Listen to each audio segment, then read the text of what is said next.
I've been a part of C3 now. In 2009, I came in to do some live streaming of avatars and bring in a virtual experience. I came in as a speaker to talk about education technology and bridging between these arts and media worlds with the world we know previously as STEM, but Kate and I often talk about it as STEAM, science, technology, engineering, arts, mathematics. Because when it comes to creating the programming to do immersive domes or the types of experiences we're talking about, it takes the science, the technology, the engineering, the arts, and the mathematics to make that possible. So Kate came to me and she says, I see what we're doing here at C3 is creating the seed for something amazing, a FUTUREFEST. Right now, the best artists in LA, every March, they go to Austin and do this thing called South by Southwest, and like thousands of them go. But why don't we do that here? Like, what is it that we have to go thousands of miles away to go and celebrate the best of our creative arts community here, right? So Kate's got some great ideas on this. I highly recommend you talk to her about it. And our next panel is planting the seed for Kate's vision of what FUTUREFEST can be. Yes. So we're going to invite Kate McCallum to come and moderate our last panel on arts in the city. And we're specifically looking at what can our city be like when we bring together the visionaries, when we bring together the scientists, the futurists, those who understand infrastructure and energy, those who understand how to get things done in government. What can we do together? So I'd like to introduce our moderator for the next panel. Kate McCallum is joining us, along with Jenna Hornstock from the MTA, designing our new city center. David L. Wright, who is a futurist and researcher, and sounds like a very interesting bridge between future arts and media. And also Ray Potter.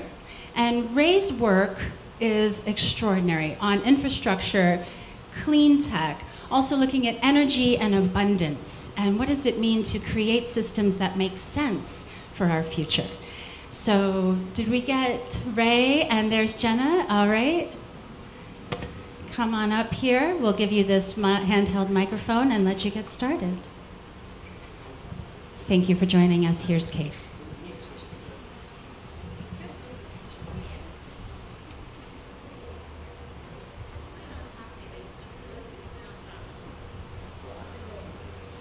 One little technical switch over. Ivo, thank you for being such an incredible MC and interactive hostess. Awesome. I so appreciate it. And you've done such a great job setting this panel up. Thank you. I'm a storyteller. I've been in the entertainment industry for 30 plus years. Moved here from Michigan, a small town, and was blown away by the fact that I was in Hollywood and ended up working in the studios for 10 years on big American television shows like Law & Order, Miami Vice, Charles in Charge. In fact, Alexander, who's here, was a child actor on that show. So we're back together again. And let's see, gotta keep my train of thought. So,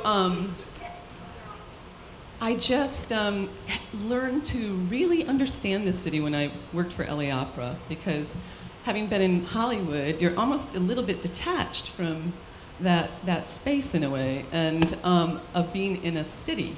So I started to really pay attention to my community much more, looking at LA as my hometown instead of just a place I was kind of transitioning. And as we started this State of the Arts Symposium back in 2010, we launched it as part of a LA Opera citywide festival that Placido Domingo had suggested that we do. So, and everyone was like, yeah, that's a great idea, let's have a citywide festival. So we as C3, along with Philip Horvath and Barry Goldberg and some of the early C3 founders, got together and put this concept down, and we started doing this. So our first State of the Arts was in 2010 here on the lot. We actually purchased the dome and had it installed like 2 days before the event.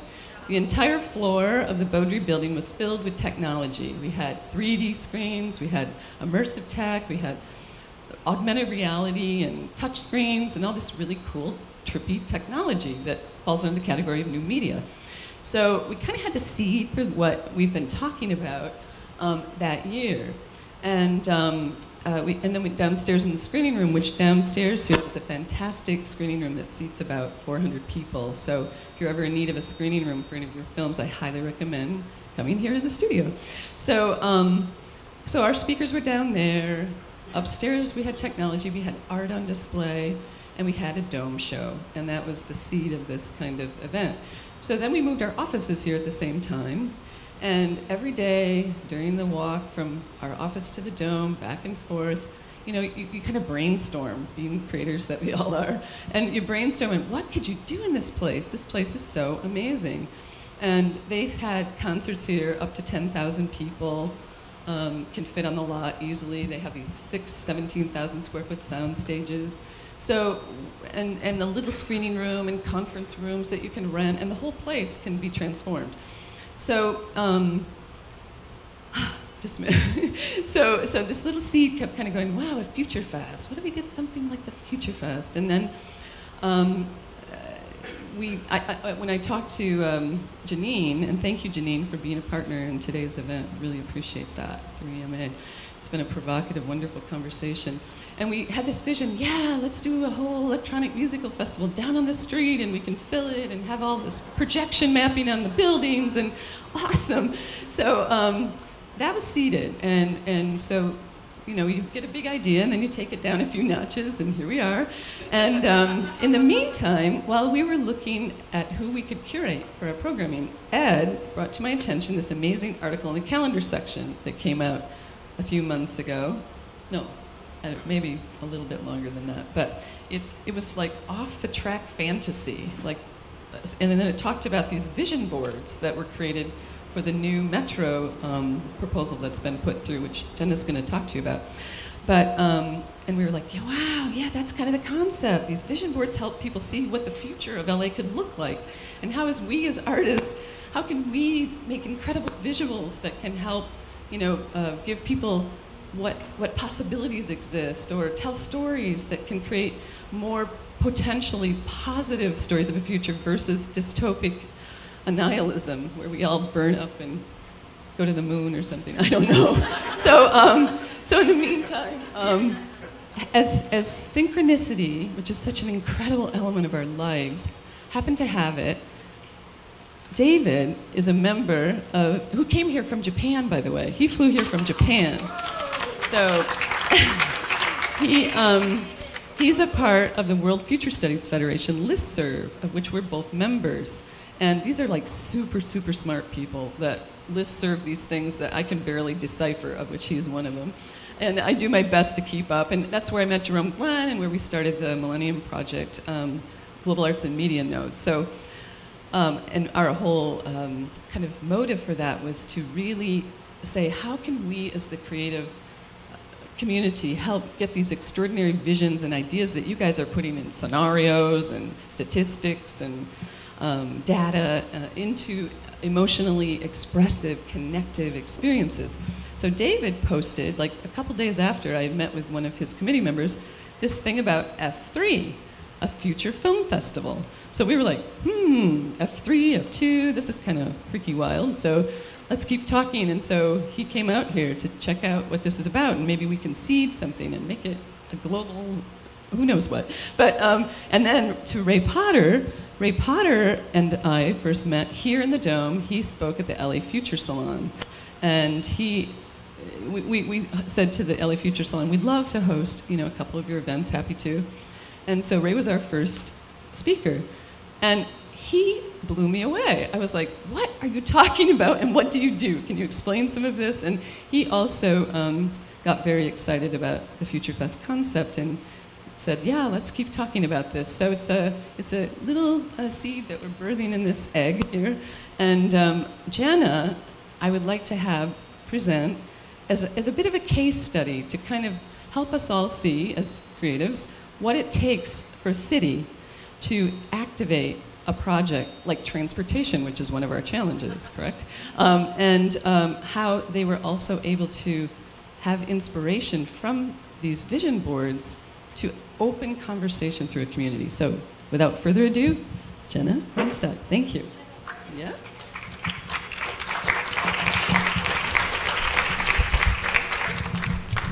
Yeah, I'm a little shorter than that. Hi. Is it presentation up? So hi, I'm Jenna Hornstock. I actually am a public sector employee. I work for Metro. I know, it's weird. I work for Metro, which is a LA County Metropolitan Transportation Authority, and I'm the project manager for our Union Station Master Plan. So I'm really pleased to be here. This is not my normal kind of event that I speak at, but I still thought it would be good to give some background on what does it mean that we're doing a master plan for Union Station, why are we doing this, and then I want to tie it into what Kate mentioned, which are these vision boards, which was a really out of the ordinary way for us to start this process, but a really exciting one, and I think one that's actually had a lot of reverberation about how we think about this process in a positive way. So Union Station, this will be quick background. The station, it was first opened in May 1939 to serve the three major Western railroads, the Southern Pacific, Union Pacific, and Santa Fe. And it was built as an end-stub terminal, so the trains would come in, they would unload, they'd park, rest, reload, and come out. That was a fine way to handle it when there were about 6,000 people using the station every day. Right now we have about 60,000 people moving through Union Station every day. Yeah, that's 10 times as many. The historic passenger terminal, fortunately, has been taken pretty well care of, and it was listed on the National Register of Historic Places in 1980, so it is an historic property and is protected, which comes up a lot when we talk about the master plan. We, Metro, just purchased this property in April 2011. Most people thought, oh, you own it, Metro owns it, you're running the trains out of there. Nope, we were basically a tenant in what is the central hub of our whole expanding transportation system. And that historic terminal that you've seen in movies and on film and maybe walked through, that's not just a portion of the property, if you can kind of tell from this aerial. I have a better picture here. It's a 40-acre property. So there's the front, there's the tunnel. We have, if you've been in our bus plaza, the three highlighted, can you see the colors? Yeah, the three properties that are in color there, we don't own. Actually, they've already been developed. So while we're thinking about those, we don't own those, and those are likely to stay. They're one residential and two office buildings. But I think an important thing with this property to think about is what's all around it. On our back end, which is kind of to the north and east, it's all kind of industrial back office. We've got bus yards. I actually drove a bus in one of those bus yards. You know, they have you do that for training. It was fun. But we, you know, between us and the LA River are a jail, bus yards, and Piper Tech, which is a huge back office building for LA where they hold like crime investigation things, and helicopters come in and they process change from meters. So these are really industrial, there's industrial uses kind of all behind us, and then there's the LA River, which is, you know, a huge focus of any of you follow this in LA, of thinking about the future of LA. To the north and east, or to the northeast, we've got Chinatown. We're about a 12-minute walk to the Civic Center, all of, you know, downtown, and the City Hall, also to Little Tokyo. And then directly to the west is El Pueblo, which is Alvera Street, also really historic, gets a lot of visitors. And then we're cut off by the 101 freeway right on the south, right? It's a big barrier, it's sunken in, and that actually cuts us off from the Arts District, which is this huge burgeoning area. It's got a lot of energy, a lot of people coming to do live work and do artists work. So we're in an interesting place. We're right in the middle of all this creative and cultural energy, but we don't really tap into it because we're kind of isolated by everything around us. And that's physical. I mean, that's something you think about physically when you're planning. So why a master plan? That's a little bit on the property, and there's three main considerations. First is that we could build a lot on this property. The land use plan from the city that regulates this property gives us 6 million square feet of entitlements, meaning we don't have to ask permission. We could just go build 6 million square feet, which, if any of you know what our building, the Metro building, looks like, it's like a 25-story building. We could build 10 more of those on that property. I mean, there's some rules here and there, but that's a lot. And also, it could be anything from residential to commercial to entertainment. We could build a sports arena. About the only thing that we can't build on that property is a mortuary and a strip club. Yeah, it's for real. We were going through it. Yeah. So we could build a lot. And while that's great and it can create a sense of place when you get a lot of activity, we really have to think about what is this property. It is the central hub of our expanding transit system. People need to be able to walk through and want them to enjoy walking through that property and making connections. We want to respect the historic nature of the terminal. We want to respect the communities around us. We want a place that's got some good energy, right? It needs to be kind of interesting. We don't want to just build, a big mall or a big bunch of office complexes. So it's important to think about what you're building before you build, especially when you can build that much. And what you're seeing in this image, oh, it's not coming up well. It's the prior owner who was a for-profit, so they were thinking about maximizing profit. They kind of laid out all the places they would build, and it's all around the property. So we want to think about that. Another consideration, and this is an exciting future thought, is our expanding transit system. Right now we've got Amtrak, which takes you to other cities. We've got the commuter rail, which brings people in every day from all over and then out. We've got 19 metro-operated bus lines coming to the station. We've got other municipal bus lines, shuttles from various employers. You can get to LAX, if anybody knows, for $8. It's great. The LAX flyaway makes 100 trips a day. And then we've got our subway, the red, purple, and gold lines, all coming in and connecting at the station. That's the 60,000 people that I was mentioning coming through. And then, and this is a future talk. This is exciting future, an investment LA has made. Our existing rail system here, this is our 2 subways, which are the underground, and our 4 light rail, which are the above ground rail lines. And then we've got 2 bus rapid transit. So that's what we consider our rail system.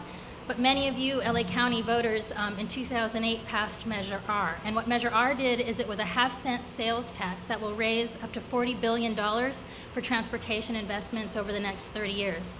So to see the impact, what does that look like? If you see all the dotted lines, we're doubling our transit system in the next 30 years. So this is future of LA. This is exciting. And maybe some of you rode the Expo line today. I don't know if you came from the west side. We've actually got rail going to the west side, which is huge. Yeah. So Measure R was proposed to complete this rail expansion in 30 years by 2039. So just on track with the way things are opening and connecting, Union Station is going to have about 100,000 people coming through every day by 2020. Okay. Now, in November, there's another ballot initiative you're going to be asked to vote on, and I am not saying you should or shouldn't. I'm not allowed to, for the record. But if Measure J passes, that would extend the half-cent sales tax. And without getting into complicated public finance, what we Metro would do with that, if it passes, is accelerate the expansion of this rail system. Instead of 30 years, we're going to build it in 10. So that's if Measure J passes. Either way, we're going to build it. But this is just to give you a sense of our immediate future at the station. If you've ever been in that tunnel during rush hour, you don't want to be trying to cross it. I mean, the traffic is crazy in that station. So, and that's another main reason we're thinking about this master plan. How do we move these people through? The last is high-speed rail. The first bonds are being issued to start work on high-speed rail, and we are committed to having Union Station as the LA terminus for high-speed rail. The High-Speed Rail Authority has done a lot of pictures of what it's going to look like. We're not so thrilled with those pictures. We really have to think about what it's going to mean. High-speed rail platforms are way bigger, way more complicated than what we have at the station, which is already constrained. So we want to be really thoughtful about how we incorporate that into all this development and all this new rail and transit. And just so you know, that's another 25,000 people a day when high-speed rail is going. So now we're up to 125,000 projected in the next 50 years coming through this station. So that's why we're doing it. What is it? There are 3, I have little graphics here, and they're not in order. Sorry, didn't know that was there. Just the 3 main pieces of a master plan. The first one, which is where we are now, is data collection and analysis. It is not a very sexy part of the process. It's collecting what we have, what we know about the property. I think the fun part is we've been out talking to stakeholders about their thoughts, and that's transit users, transit operators, our neighbors, property owners, you name it. We're trying to talk to folks, and you can talk to us just going onto our webpage. From there, we develop the program. What are we trying to fit, like in terms of square feet? What are we trying to fit on this property? Then we go into the draft alternatives. What are different ways to try to fit it onto the property, and what do all these choices mean? If you do this, what are you giving up with that? From there, we go into the final plan, and then we'll have our final plan. And again, it's a plan, it's a vision for the station and what we'll try to pursue. And then there's stakeholder outreach throughout this process. So that was my informative kind of lecture part of this, just to give you some background about what it means to us to be doing a master plan. But the part that Kate got excited about, the vision boards. And can you see that image? I put that image up. That's actually Waterloo Station in London, and our team, our lead design team, Grimshaw Architects, for the master plan, they designed Waterloo Station. So I just put that image up because I think it's gorgeous. So something we did that was out of the ordinary is as a public agency, when we're going to hire a team to do a big plan like this, we have a very prescribed way we have to do it. It's pretty transparent. But one of the things we did is we got 22 initial responses from, award-winning architects that have done work all over the world with really experienced transportation engineers, amazing teams. We narrowed it down to 6, and then with those 6, we gave them the very technical request for proposals. Tell us what you've done, tell us your qualifications, and then tell us how you would do all this work we need you to do, which is very technical. And then we said, and we want a vision board. We want one 20 by 40 board of your high concept vision of Union Station in the future. And we're not going to judge you on this board. We just want it. We just want to see your vision, period. We don't care about, no constraints. Don't worry about the square footage. Don't worry about what the rest of the city looks like, just a board, which everybody thought was really strange. So I'm going to scroll through the boards. Hopefully you saw them. I think they're posted out around. And all I want to tell you, and this is more kind of anecdotal, is me. I'm the project manager, so I've kind of lived through this and breathed with it a little bit to experience what did these do, what did these mean, having these vision boards driving our process. And this is Gruen and Grimshaw's board. They're the team that got it. It happens to be my favorite, although it had nothing to do with them getting the award. But I think one of the first things that happened is we had a public viewing of these boards during our process when we hadn't selected a team. And a lot of the response from people was like, huh, what are you doing? You're saying this isn't what it's going to look like. This isn't what you're choosing. You're not choosing a plan. So why are you doing this, Metro? This is weird. We don't get it. And we said, because we wanted some vision. We wanted to go into this with a blank slate and some vision, and our board wanted to see some design, and we wanted some excitement, and we wanted to generate some energy.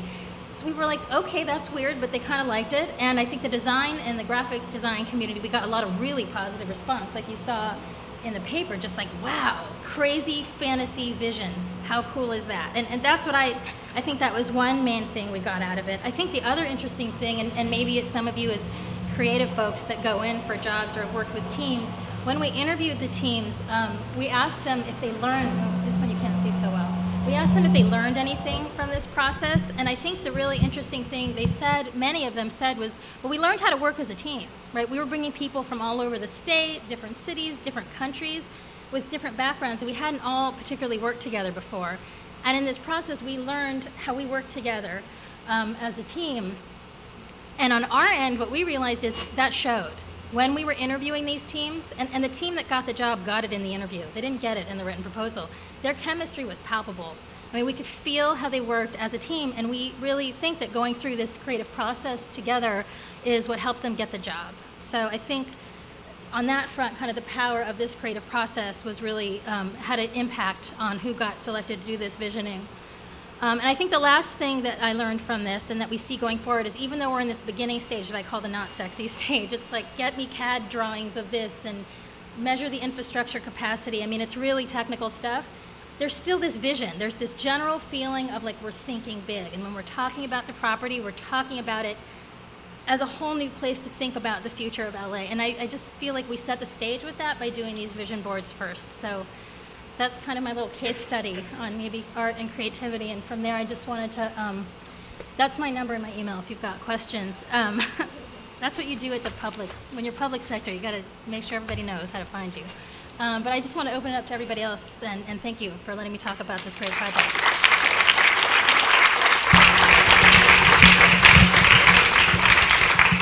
Thank you. That was fantastic. David, would you like to do your little preamble for us on the PowerPoint? Yeah. Just give me a minute to switch over.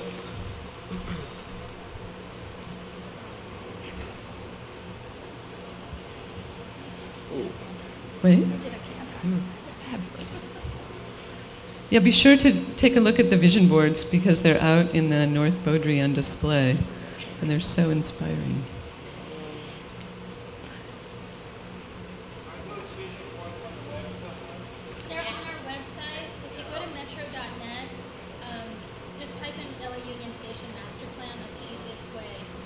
Yeah, they're on there. You can click them to find them.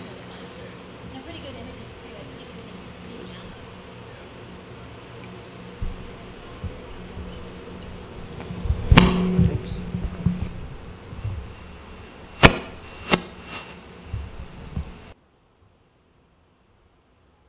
Testing 1, 2. Is that okay? Can you hear? Closer?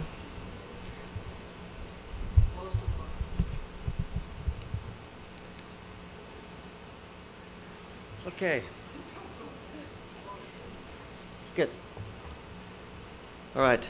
Hello, everyone. My name is David, and I am here because of Kate and Ed, and I'd like to thank them very much for their incredible hospitality under pretty trying circumstances.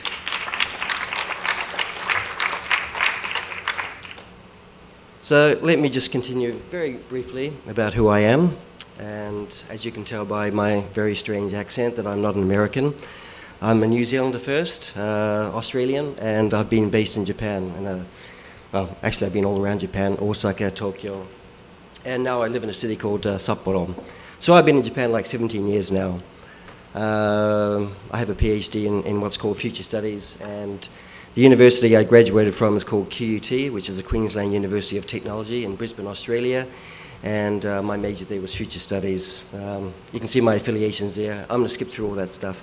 I've got two big things. I haven't got much time, so I'm going to talk really quickly and make it as simple as I possibly can.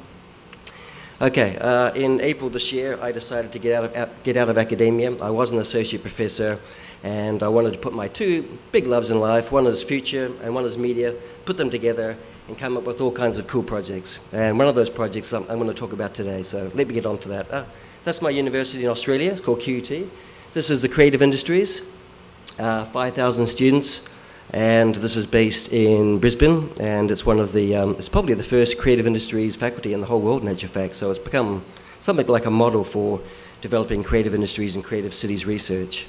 There's another shot there. That was just before a big party with a band called Deep Blue.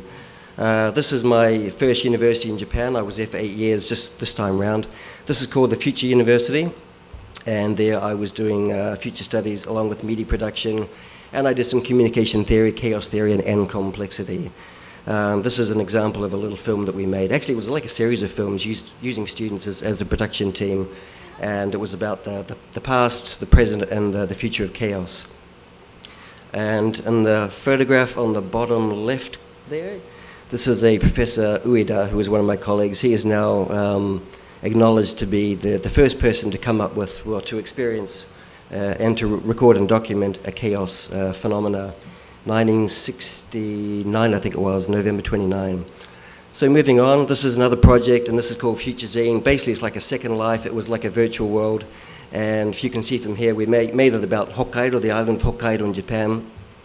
And what it was, it allowed people to go online and basically share any kind of image of the future they had. It could be PowerPoint, it could be a photograph, it could be a film.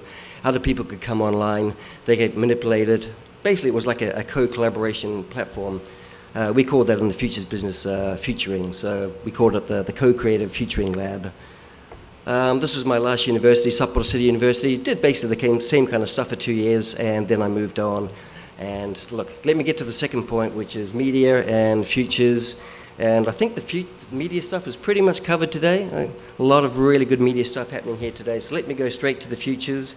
If anybody's interested, these are some of the most kind of well-read and acknowledged futures journals. I'll get back to that later on. So getting to the point, over the last 8 years, we made something like 300, 400 short films, simulations, games, all kinds of media packages made by students. I had first year, second, third, and fourth year students, and I'd like to show you just one sample. I'd like to show you like a whole bunch of samples of, I could have a whole film festival right now, but within 5 minutes. Now this is just called Fragment Fiction, and it's done by a student, Keisuke Takahashi, and unfortunately he's no longer here with us, so I'd like to dedicate this film to him. It's about 4 or 5 minutes long, so let me just show a little portion of that.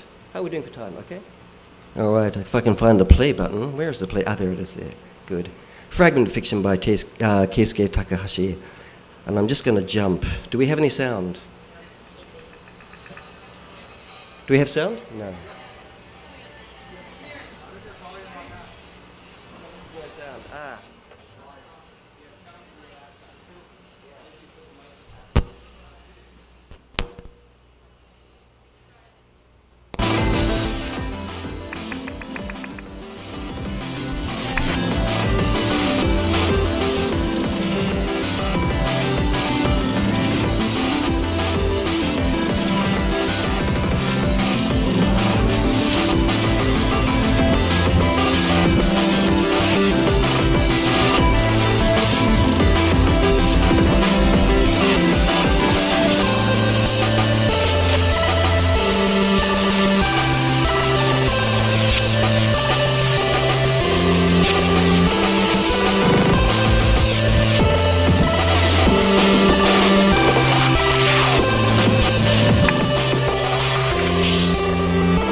Okay, so this is just one example of several hundred short films, and this was made by just one guy over 2 months during my class, and he did the music, he did the whole thing pretty much by himself. And as you can imagine, with 300 or 400 short films, there's a really big range of different kinds of films, from the highly analytical right through to the pure fantasy and sci-fi anime kind of stuff. So let me skip to the next slide. I have a macro observation, and I'm trying to sort of bring everything down into a crystallized something to say to everyone here. And I think that from my 8 years experience at university and combining futures thinking, future studies with media production, that I think the main point is that futures is a way to give students an understanding in their future. And I think that Sandra Buffington, I can't see her with the bright lights, she mentioned a word called learned helplessness. And in a place like Japan, I think learned helplessness is something which is incredibly strong. And if you look at the surveys of how Japanese young people feel about the future, that their what is called futures optimism is incredibly low. And it's low simply because they don't feel that they're able to engage in the future. So I think in my classes what I managed to do was to give them basically the tools. Now tools is something that's I've come across a lot today. So give them tools to how to map out the future, engage in the future, and that gives them a better way to basically actively and creatively create their own futures. And from that I developed something called the Future Studies Toolbox, and those are just a few tools. It would take me a whole day to go through any one of those single tools there, but for example, futures triangle analysis it maps out the pushes, the pulls, and the weights of the future. And from those three kind of dimensions, you can kind of get all the tensions, and you can find out how the future is likely to unfold, and the best way to get from the present into the future, and how to overcome all the obstacles. So let me go through that and get to the point. So why am I really here? Well, the real reason is, and Kate's already said this before, that we struck up this dialogue on the World Future Studies Federation listserv, and we heard through a mutual friend, Jose Ramos, who's in Melbourne, Australia right now, and he said, yeah, Kate, she's got this thing called F2, and I said, well, F2, we've got F3, and everyone knows F1, Formula 1, and anyway, so searching around, we found all these other Fs. There's an F4 too, in actual fact, they got there first. That's the first factual film festival. There'll be an F5 out there somewhere, I'm sure, but anyway, back to the point, F2 and F3, so we Skyped a couple of times, and Kay said, well, why don't you come out over here and we can talk about the F2, which is kind of like storytelling, transmedia. And I said, well, F3 is really about filmmaking and futures filmmaking. And I thought she was crazy at the time. Now that I'm here, I know you're crazy now, but in the nicest possible way. So the Futures Film Festival, in a nutshell, okay, well, I mean, as far as we think, it's probably the first film festival which is really dedicated to the image of the future. And I know, I've heard a lot of film festivals today, and they're very futuristic in some ways, but the whole point of F3 is that we want to sort of build it upon strong futures concepts, and I won't define that now because that would take too long, but within the futures community, storytelling, coming up with more positive images of the future, transformational futures, these are really hot things. And we think there's going to be a lot of interest from the futures community on F3. Okay, we've done a lot of progress. There's a lot of stuff that has to be done. We're about to make a promotion video pretty soon, I think in October. In fact, we have an Australian company, a media production company, coming to Sapwater to film me especially for this. And I think one of the things I'm trying to do now is to create an international advisory board. So there's lots to do, and if there's anyone out there who's interested in the Futures Film Festival, and if we can combine that with F2 plus F3, well, it could be quite a day. Okay, as far as venues are concerned, we're in negotiation right now with about 10 or 11 different cities, but the four that are looking really good right now, well, number one is here. Wow, this would be very good, wouldn't it? This would be really fantastic. Yeah, F2 plus F3 at the LA Vortex Dome. Anyway, we'll talk about that later on. A second one is my university in my hometown in Brisbane, Australia. They're just building a new state-of-the-art theatre called The Cube. So we've got a dome, and now we've got a cube. Also, where I live in Sapwater, they have something called the pyramid. So where all these shapes are coming out. Yeah, and the fourth one is in Malaysia. We're actually talking with a company who have something in the Petronas Towers, which is like, well, it's like two big phallic symbols, and it's got like a V down there somewhere, and then it's got a line. So it's a whole bunch of shapes all mixed up together. So there you go. Okay, who's it for? Are we doing okay for time? Nearly done? Okay, I'm nearly finished. Okay, who's it for? Well, it should be for anyone who is interested in the future, who is concerned about the future. I mean, that should be anyone.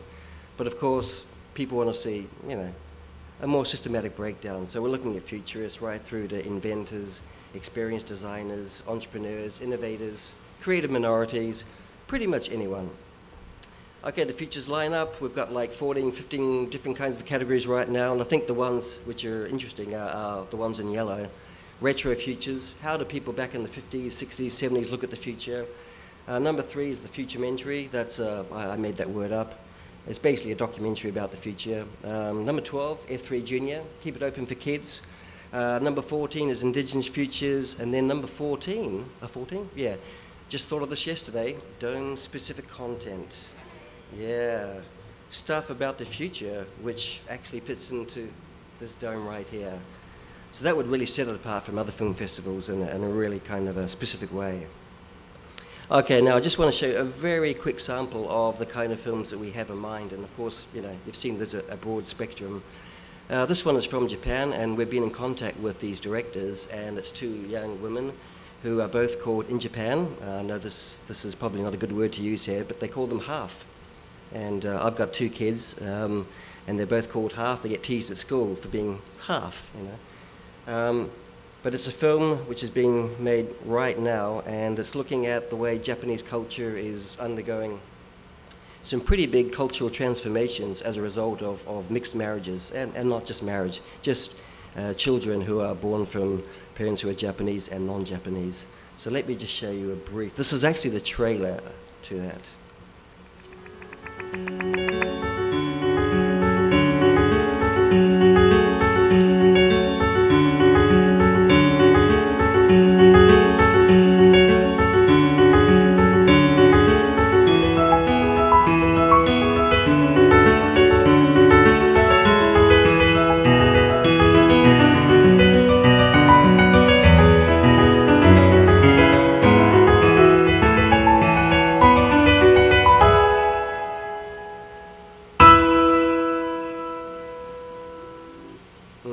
How's that?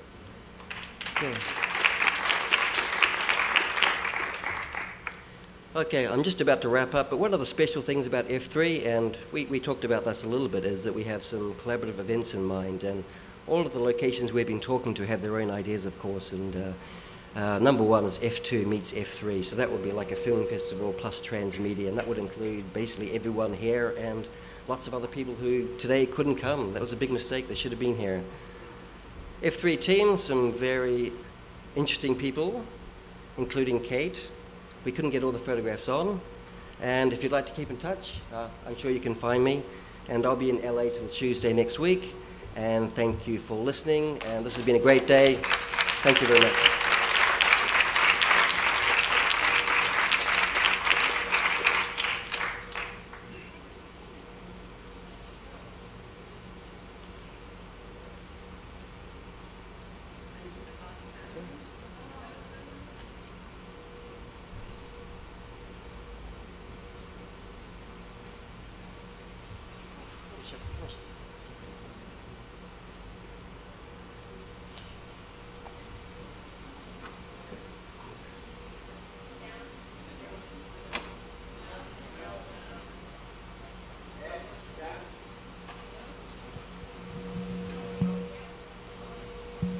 Is it on? Yes. Okay. Thank you. Thank you. Sorry.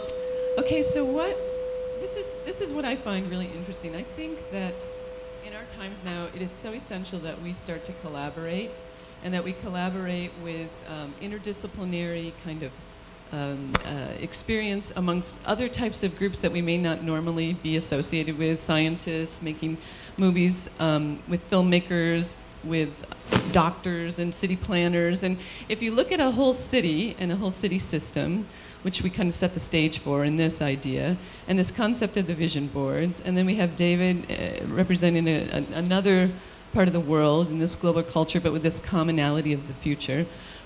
Ray Potter has this brilliant way of exploring collaboration in new and exciting ways with all the technologies we have. So I thought having this extraordinary mix here of these amazing representatives of these elements, we might be able to come up with some interesting ways to proceed with this idea. So I'm going to let Ray just give you a little background of what he's up to as well.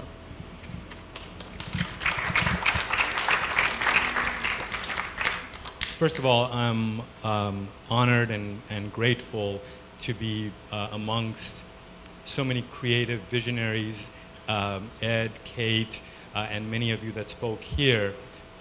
My work, my background is, it starts from design. I was visual designer, creative director.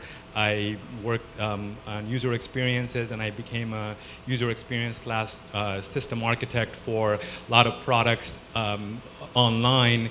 And how I kind of stumbled onto the life and work that I'm living now is I did a lot of work for the energy companies, and I designed the energy efficiency portal for the state of California, and I architected a bunch of apps in the electric vehicle ecosystem.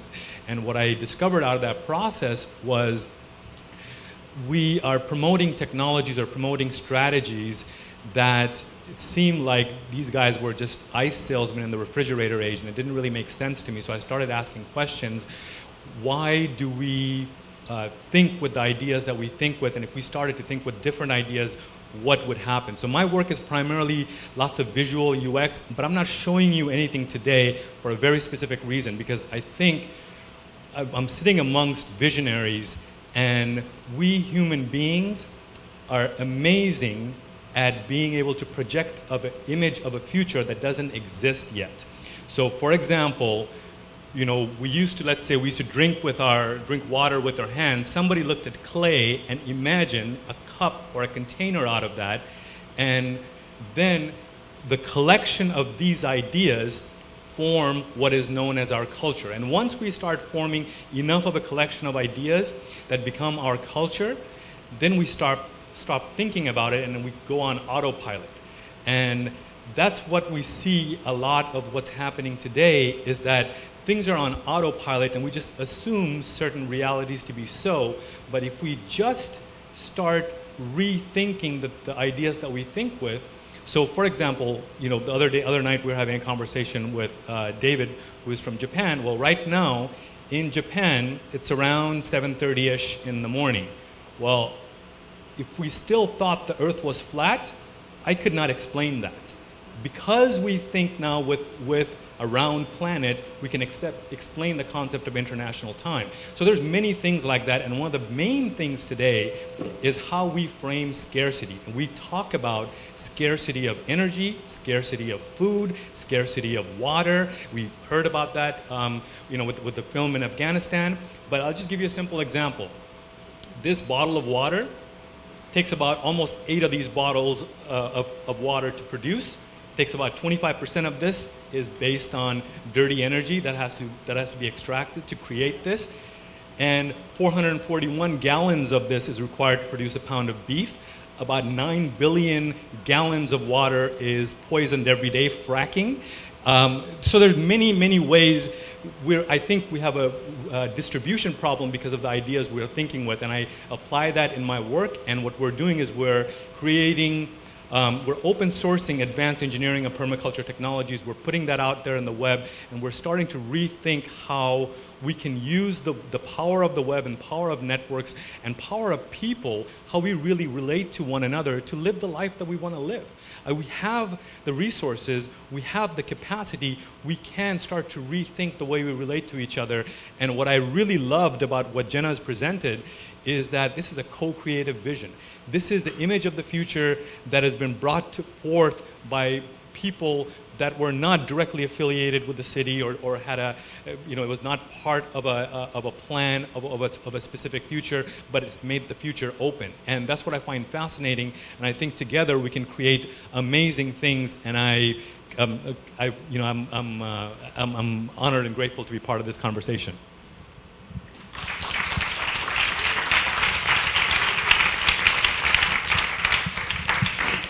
So that's kind of the lay of the land. Thank you, by the way, Ray, thank you. And I think it would be really great to open up questions to the audience because, you know, we have these pieces of the chess game on the board that we're looking at, and we're kind of standing back and saying, wow, what can we do? And would love to get some questions if anyone has anything they want to ask.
So you were mentioning this author's work based on Jungian psychology.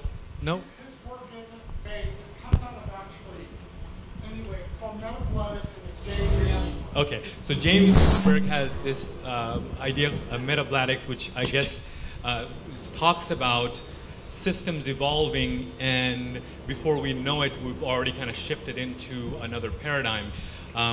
Coming from a systems design background in terms of designing web-based products, I see this firsthand, and I try to apply this in the way I see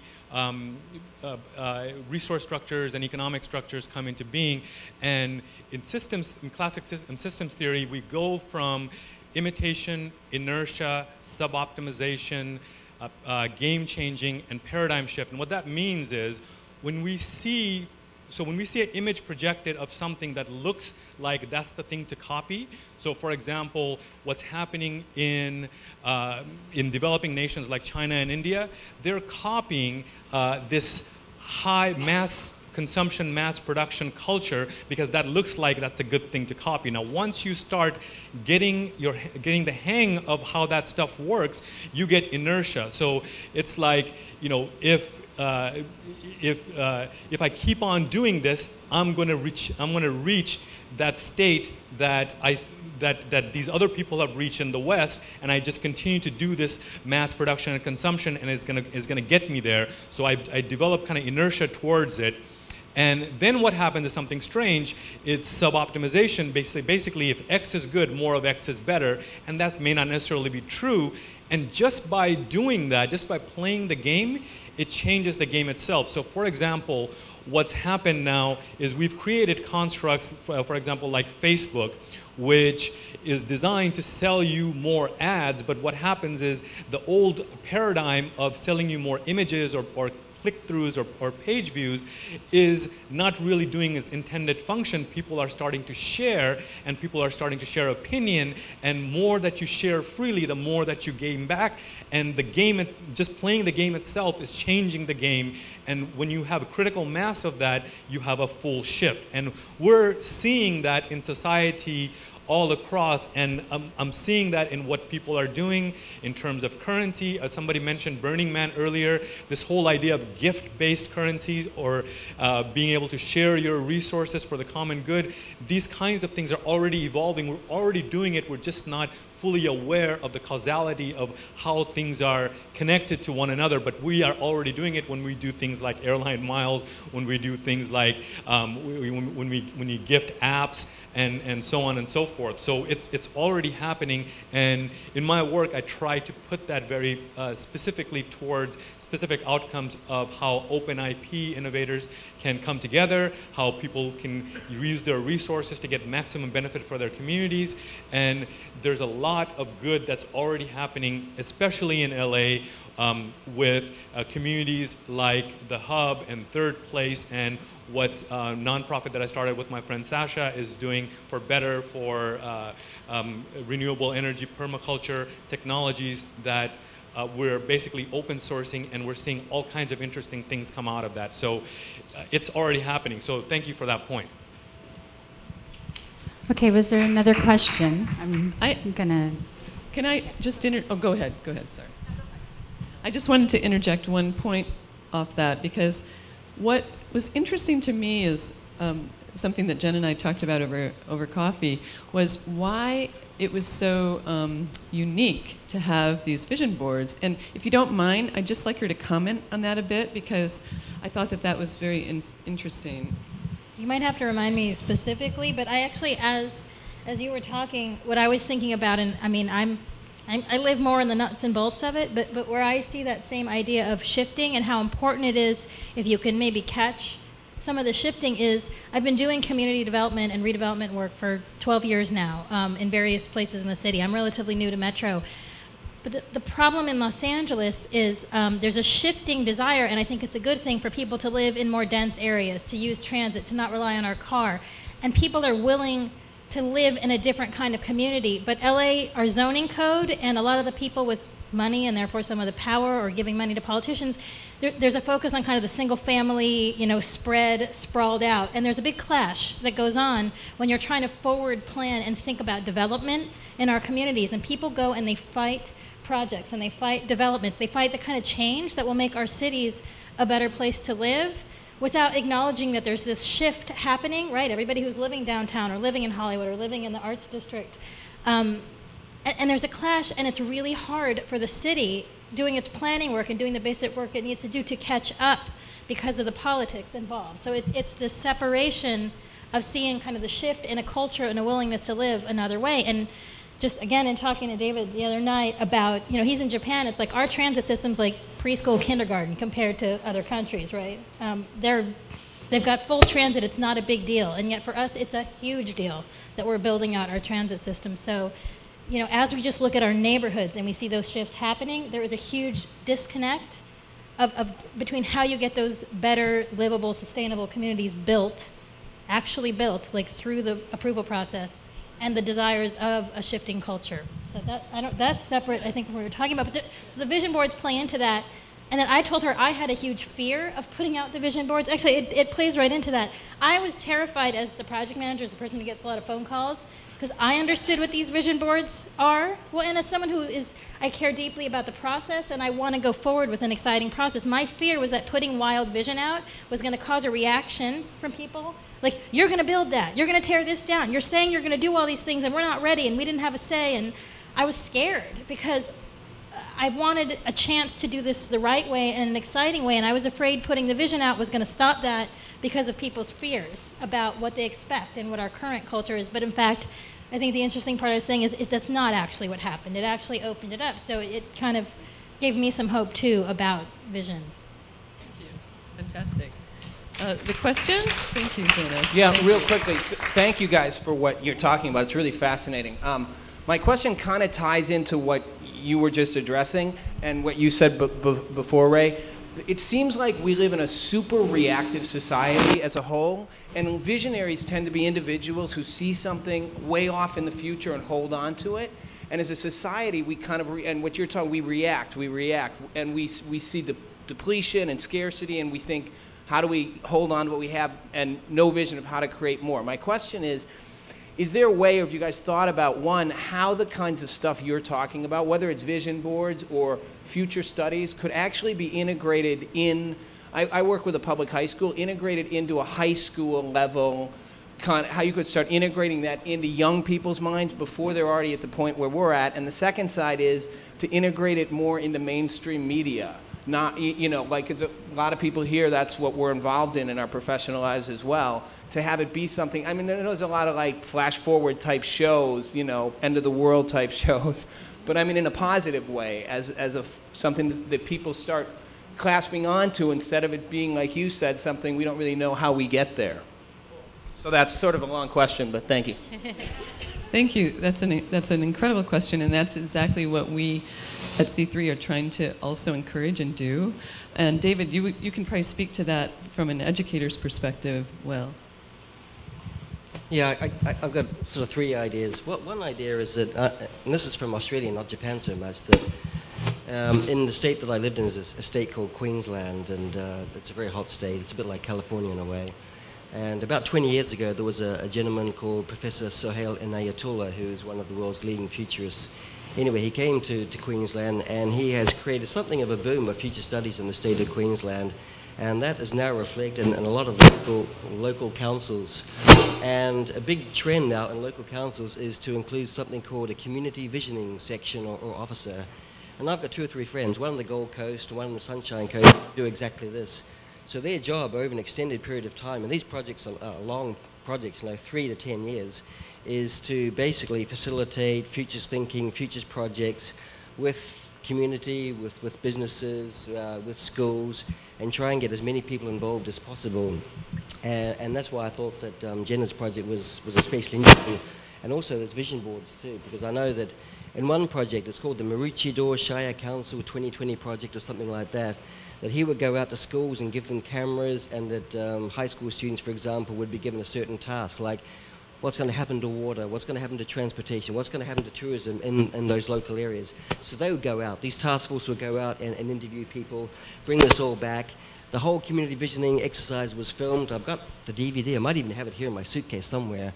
But it's an incredible process, see, but it's very long, it's very complicated, and there are very few people who can actually keep track of the whole thing. So it's a really complex and chaotic task. But I'm not sure whether I've answered your question at all, but in fact, I forgot what the question is now, but I digress. Something happening? You're going to change mics? Okay, I'm going to change mic. Just wait for the new mic. Okay. Thank you. Thank you. Take that one away. So, whoa. Yeah, just a little closer to my mouth. One of the things that I find very interesting is in society we have this what looks like opposing tendencies for integration and differentiation as if there were 2 separate things. In other words, so in the arts community we look at, I want to be unique, I want to express my creativity, and I'm going off to this this spectrum of kind of trying to be different, whereas the science community is about this is the way the world works, these are empirical measures, and let's not deviate from this, or business community kind of stays to that. So we've had this kind of bifurcation, and even if you look at the political debate, it's like, oh, this is my stuff or this is our stuff. But in reality, if you look at biological systems, what you have is ordered complexity. In other words, what innovation really is, being able to see differences amongst similarities and similarities amongst differences concurrently. And so our cells in our body basically do both of those things. They both integrate and they differentiate. And because they're differentiate, they're interdependent on each other. Otherwise, we would fall apart if our cells started to fight with each other. So we're now getting into a hyper-connected, interdependent global society where we should not be looking at those things as separate things. And we see many, many contexts where those things are actually intertwined. And so when I say that we're all futurists, yes, we're all futurists because we all have vision. But what we have now that we didn't have before is all of us have the ability to produce media. All of us have the ability to tell our stories. All of us have the ability to share our dreams. So when it comes to education, kids being able to express what it is that they're dreaming of based on the input that they're getting and being acknowledged for that and have that be a part of a fabric of a larger vision, that is inspiring to me. And so what this vision board kind of showed us is that, or what crowdsourcing is showing us is, yes, all of us can share our vision, and then we can figure out what vision, where we want to guide our collective storyline together. And I think that's the most interesting thing that's kind of happening in a network society versus where you had a kind of top-down directive that says, yeah, hey, I have the big megaphone, I'm going to tell you the vision, and you guys fall in line with this vision, whether it's right or wrong, I don't really know, but we're going to find out sometime in 2012 when you realize it's not working.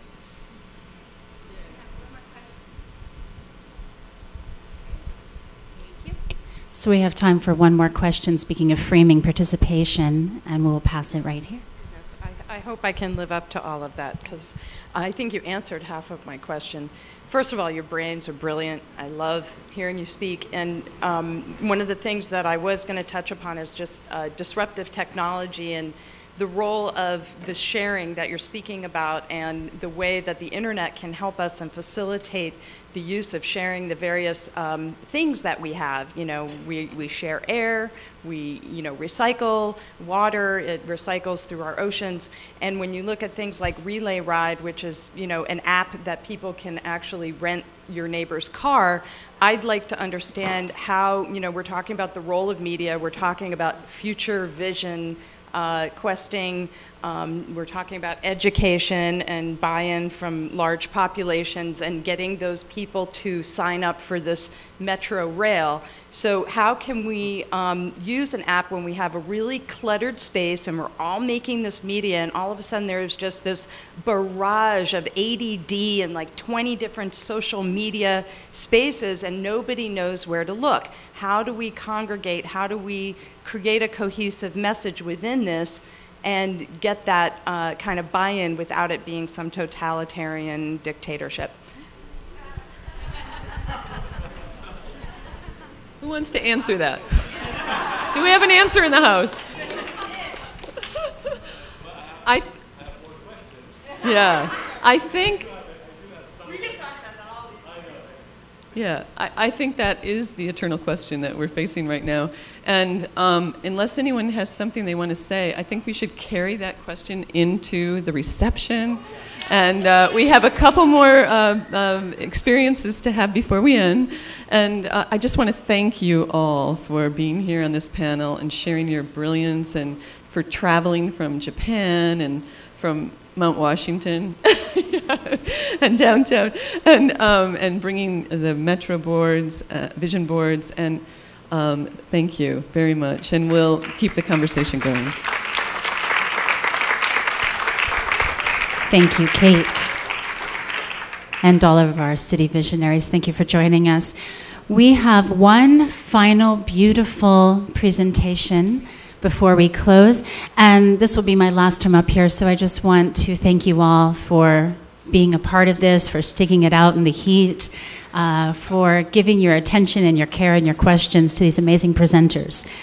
And our last piece of the puzzle is the Future Vision Awards. And I would like to bring up Michele Scarabelli, who is one of the original members of C3. She has helped with the programming this year, and she is going to present the Future Vision Award. Michele.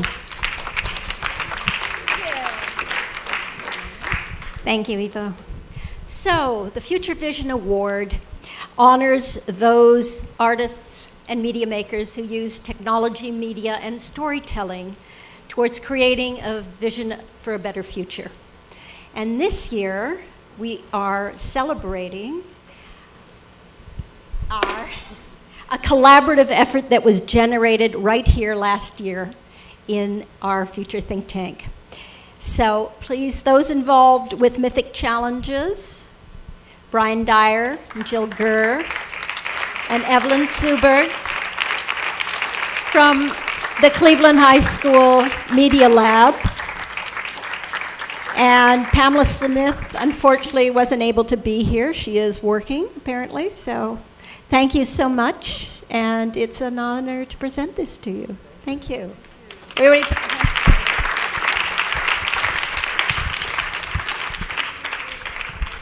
I think we all just want to thank Kate and Ed and C3 Vision Lab for this opportunity. Thank you so much. Thank you. Evelyn, do you want to say a few words? Oh, yes, I just feel so honored to be among all of you. It's been a thrill. Thank you. Just go out there and collaborate, please. We need all we can as creative people and do it consciously. And just thanks, Kate, for seeding this program. And thanks to Grover Cleveland High School for letting us kind of impregnate you with our idea.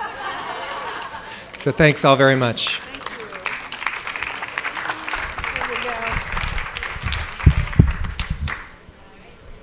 So, Jahna?